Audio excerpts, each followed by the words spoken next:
Hello mga kaibon, nandito na si Sir AJ. Pipick upin yung pinanalunan niya kagabi. So ito po yung saddleback na kakatail, possible split follow po siya. So ayan mga kaibon, Sir AJ.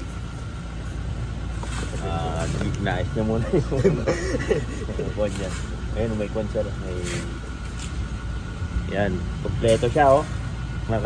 May karton pa siyang dala. Wala siyang carrier eh. So ayan mga kaibon oh. Solid na solid yan. Hindi yan reject ha. Yung nagsasabing reject yan.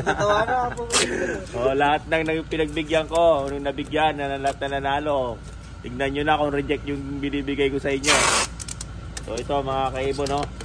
Anong gender po niya sir? Ito mga kaibon, possible cock siya. Pero hindi pa natin sure. Pero lahat kasi ng saddleback na karamihan na naiproduce ko ha. Yung naiproduce ko lang karamihan kasi is cock. So ayan mga kaibon, kaya malakas sa cock kasi lahat ng linyada ko na lumalabas na saddleback is cock. So, pero hindi pa natin sure, pero baka malay mo maging hen siya.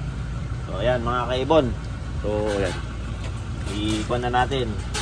kunin na natin, ayan. Naglalaro po to sa 5 months po. So, kung makikita na ni Sir AJ yan kung pumipito na yan pag sa flight night niya yan. Saan ka sir? Taga saan ka na ulit? Guagua po. Taga Guagua si sir, kaya malapit lang dito. Kasi si Ma'am Maylin taga Manila. So ayan, si Sir AJ. So ayan, Sir AJ, kaya mahanapan mo na ng pares na maganda sa at makapaglabas ka ng mga heavy fight. So ayan, maraming pong salamat mga kaibon. Paalam.